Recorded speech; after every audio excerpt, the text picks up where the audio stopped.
Seit Anbeginn der Zeit lebt der Mensch mit einer unsichtbaren Bedrohung. In einer Welt ohne wissenschaftliches Verständnis waren Krankheiten das Werk wütender Götter, böser Geister oder schlechter Luft. Das Leben war kurz, brutal und oft von Leiden geprägt. Die ersten Heiler, Schamanen, Kräuterkundige, taten ihr Bestes, bewaffnet nur mit Beobachtungsgabe, Ritualen und dem, was die Natur ihnen bot. Ein einfacher Kratzer konnte den Tod bedeuten, eine Geburt war ein Spiel mit dem Schicksal. Über Jahrtausende hinweg war die Medizin eine Mischung aus Aberglauben und verzweifelten Versuchen. In den schmutzigen Straßen des Mittelalters oder in den abgelegenen Dörfern der Antike war die Hilflosigkeit gegenüber Seuchen allgegenwärtig. Die Werkzeuge waren grob, das Wissen fragmentiert. Und heute? Wir betreten sterile Hallen, in denen Maschinen in unseren Körper blicken und Chirurgen mit ruhiger Hand Wunder vollbringen. Wir schlucken eine Tablette und vertreiben Infektionen, die noch vor 100 Jahren ganze Familien ausgelöscht hätten. Was ist passiert? Wie sind wir von blutigen Ritualen zur Geneditierung gekommen? Dies ist keine Geschichte von unaufhaltsamem Fortschritt. Es ist eine Geschichte voller revolutionärer Ideen, tragischer Rückschläge, brillanter Köpfe und purem Zufall. Es ist die Geschichte des längsten Kampfes der Menschheit, dem Kampf um unsere Gesundheit. Begleiten Sie uns auf einer Reise durch die Geschichte der Medizin.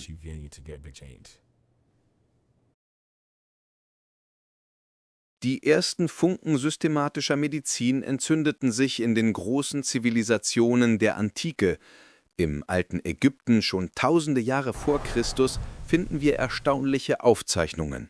Papyri beschreiben chirurgische Eingriffe und Hunderte von Heilmitteln. Die Ägypter verstanden die Bedeutung von Sauberkeit, ein Konzept, das später für Jahrtausende verloren gehen sollte. Doch die wahre Revolution fand im antiken Griechenland statt. Um 400 vor Christus begannen Philosophen und Ärzte, Krankheiten nicht mehr als göttliche Strafe zu sehen, sondern als natürliches Phänomen. Ein revolutionärer Eid entstand, der Ärzte zu ethischem Handeln verpflichtete, vor allem nicht zu schaden. Die Griechen führten die Idee der Vier-Säfte-Lehre ein, die Theorie, dass der Körper aus 4 Flüssigkeiten besteht, die im Gleichgewicht sein müssen. Auch wenn diese Theorie falsch war, förderte sie eine systematische Beobachtung des Patienten. Als das Römische Reich seine Macht ausdehnte, übernahm es das griechische Wissen und fügte seine eigene Stärke hinzu: Infrastruktur. Die Römer waren Meister der öffentlichen Gesundheit. Massive Aquädukte brachten sauberes Wasser in die Städte, komplexe Abwassersysteme transportierten Unrat hinaus. Sie bauten die ersten großen öffentlichen Krankenhäuser und sorgten für die medizinische Versorgung ihrer Legionen. In dieser Zeit fasste ein einflussreicher römischer Gelehrter das gesamte medizinische Wissen der Antike zusammen. Seine anatomischen Studien, basierend auf Tiersektionen, waren detailliert und umfassend. So umfassend, dass seine Werke und seine Fehler für die nächsten 1500 Jahre als unanfechtbare Wahrheit gelten sollten. Mit dem Fall Roms versank jedoch viel von diesem Wissen in Europa in der Dunkelheit. Im europäischen Mittelalter stagnierte die wissenschaftliche Medizin. Das Wissen der Antike überlebte hauptsächlich hinter Klostermauern, wo Mönche alte Texte kopierten und Kräutergärten pflegten. Die Medizin wurde wieder stark von Religion und Aberglauben dominiert.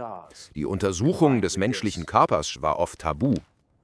Doch während Europa im Stillstand verharrte, erlebte die islamische Welt eine goldene Ära.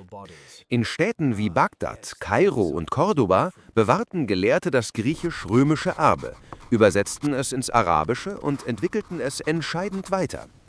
Sie gründeten fortschrittliche Krankenhäuser, wie Maristans, die nicht nur Kranke behandelten, sondern auch als medizinische Hochschulen dienten.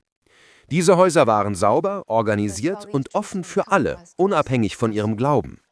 Persische und arabische Ärzte revolutionierten die Pharmazie, führten systematische Studien ein und verfassten medizinische Enzyklopädien, die für Jahrhunderte zu Standardwerken wurden.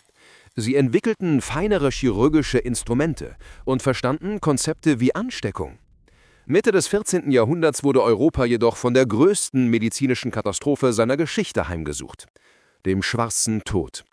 Die Pest demonstrierte die völlige Hilflosigkeit der mittelalterlichen Medizin. Innerhalb weniger Jahren starb fast die Hälfte der Bevölkerung. Die ikonische Maske des Pestarztes wurde zum Symbol der Angst.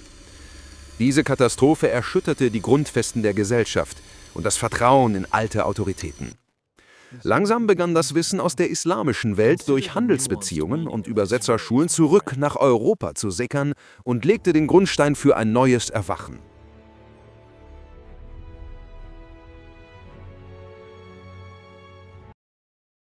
Ab dem 15. Jahrhundert wehte ein neuer Wind durch Europa. Die Renaissance war nicht nur eine Wiedergeburt der Kunst, sondern auch der Wissenschaft. Der Drang, die Welt und den Menschen selbst zu verstehen, war unaufhaltsam. Das größte Hindernis war das alte anatomische Wissen aus der Römerzeit. Doch Mitte des 16. Jahrhunderts wagte es ein junger Anatom, das Unvorstellbare zu tun.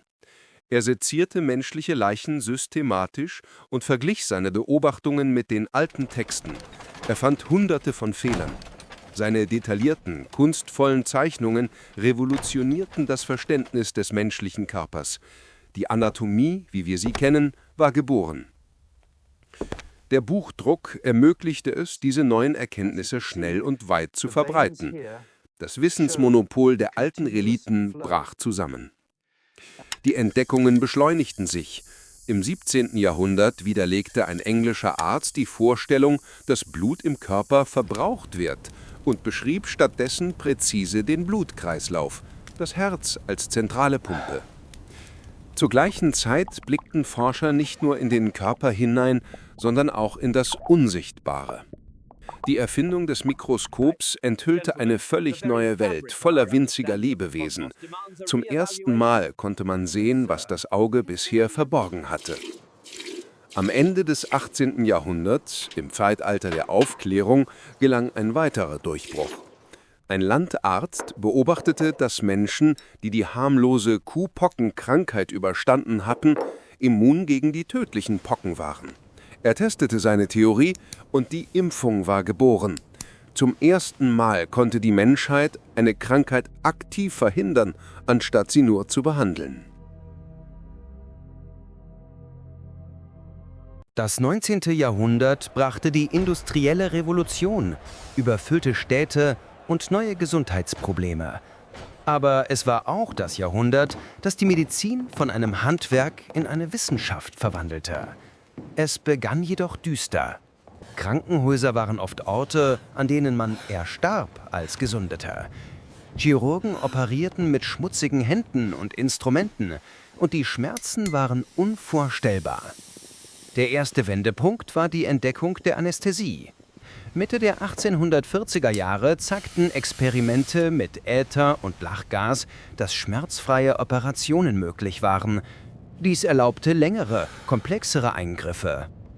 Doch die Infektionsraten nach Operationen blieben katastrophal hoch. In Wien bemerkte ein Arzt verzweifelt, dass die Sterblichkeit auf Stationen, die von Ärzten betreut wurden, die direkt aus dem Seziersaal kamen, viel höher war als auf denen von Hebammen. Er forderte, dass Ärzte ihre Hände desinfizieren sollten. Er wurde dafür verspottet und starb in geistiger Umnachtung. Ein tragischer Rückschlag durch wissenschaftliche Arroganz. Doch die Idee der Hygiene setzte sich durch. Eine entschlossene Krankenschwester revolutionierte während des Krimkrieges die Lazarette durch Sauberkeit, Organisation und Mitgefühl und begründete die moderne Krankenpflege. Die größte Revolution kam jedoch aus dem Labor. Französische und deutsche Mikrobiologen bewiesen endgültig, dass spezifische Keime, Bakterien, spezifische Krankheiten verursachen. Die Keimtheorie war geboren. Dies veränderte alles. Wenn man den Feind kannte, konnte man ihn bekämpfen.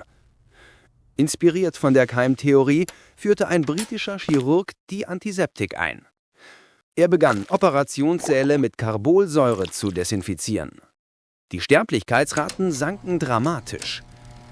Am Ende des Jahrhunderts, im Jahr 1895, entdeckte ein deutscher Physiker durch Zufall eine neue Art von Strahlung, die es ermöglichte, Knochen im lebenden Körper zu sehen, die Röntgenstrahlen. Die Medizin hatte nun Augen, um ins Innere des Menschen zu blicken, ohne ihn aufzuschneiden. Wenn das 19. Jahrhundert die Grundlagen schuf, war das 20. Jahrhundert das Zeitalter der Wunder. Das Wissen explodierte in alle Richtungen. Es begann mit der Suche nach der magischen Kugel, einem Medikament, das Krankheitserreger tötet, ohne dem Patienten zu schaden. 1928 machte ein Londoner Bakteriologe eine zufällige Entdeckung. Ein Schimmelpilz in einer seiner Kulturschalen hatte die Bakterien um sich herum abgetötet. Der Pilz produzierte Penicillin. Es dauerte über ein Jahrzehnt, bis es in Massenproduktion gehen konnte, gerade rechtzeitig für den Zweiten Weltkrieg. Antibiotika retteten Millionen von Leben und machten einst tödliche Infektionen zu kleinen Unannehmlichkeiten. Die Medizin drang tiefer in die Geheimnisse des Lebens vor. 1953 entschlüsselten Wissenschaftler in Cambridge die Struktur der DNA, die Doppelhelix. Sie hatten den Bauplan des Lebens gefunden. Dies legte den Grundstein für alles, von Gentechnik bis zur Kriminalistik. Gleichzeitig nutzte die Welt die Macht der Impfung in einem nie dagewesenen Ausmaß. Krankheiten wie Polio, die Kinder lähmten und in eiserne Lungen zwangen, wurden durch globale Impfkampagnen fast ausgerottet.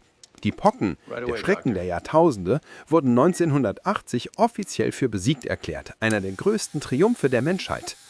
Die Technologie machte ebenfalls riesige Sprünge. Die Herz-Lungen-Maschine ermöglichte Operationen am offenen Herzen, Organtransplantationen wurden Realität, neue bildgebende Verfahren wie Ultraschall, Computertomographie (CT) und Magnetresonanztomographie (MRT) machten den Körper transparent. In der zweiten Hälfte des Jahrhunderts begann die Welt das digitale Zeitalter, das Wissen zu vernetzen. Projekte wie das Humangenom-Projekt machten sich daran, das gesamte menschliche Erbgut zu kartieren. Das Tempo des Fortschritts war atemberaubend, doch es brachte auch neue Herausforderungen mit sich. Die Geschichte der Medizin ist jedoch keine gerade Linie nach oben. Sie ist gepflastert mit Fehlern, Irrwegen und Katastrophen. Die spanische Grippe von 1918 zeigte, dass Pandemien auch in der modernen Welt verheerend sein können. Der blinde Glaube an neue Medikamente führte zu Tragödien, bevor strenge Zulassungsverfahren eingeführt wurden. Und die Medizin hat dunkle Kapitel, in denen Wissen für unethische Experimente missbraucht oder fragwürdige Behandlungen als Fortschritt gefeiert wurden. Heute stehen wir vor neuen Rückschlägen. Der übermäßige Einsatz von Antibiotika hat zu resistenten Superkeimen geführt. Bakterien, die wir nicht mehr bekämpfen können. Und trotz all der Wunder der Hightech-Medizin ist der Zugang dazu global extrem ungleich verteilt. Der Fortschritt zwingt uns ständig zu fragen, nur weil wir etwas tun können, sollten wir es auch tun. Die Geschichte lehrt uns, dass medizinische Macht immer von ethischer Verantwortung begleitet sein muss. Wo stehen wir nun? Am Rande der Zukunft. Wir treten in das Zeitalter der personalisierten Medizin ein.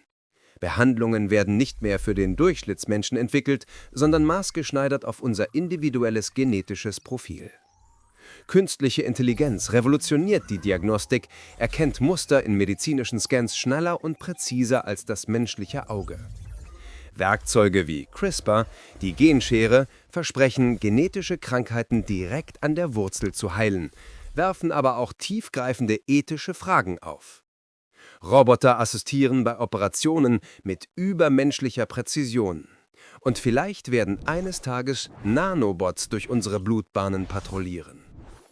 Wir haben einen langen Weg zurückgelegt.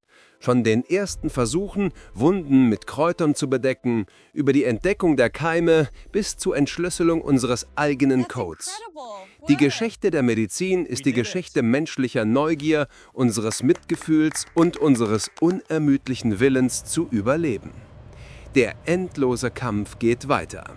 Und solange es Krankheiten gibt, wird die Menschheit weiter forschen, lernen und heilen. Vielen Dank fürs Zuschauen. Wenn Ihnen diese Reise gefallen hat, abonnieren Sie gerne diesen Kanal für mehr Geschichten über die Ereignisse, die unsere Welt geformt haben.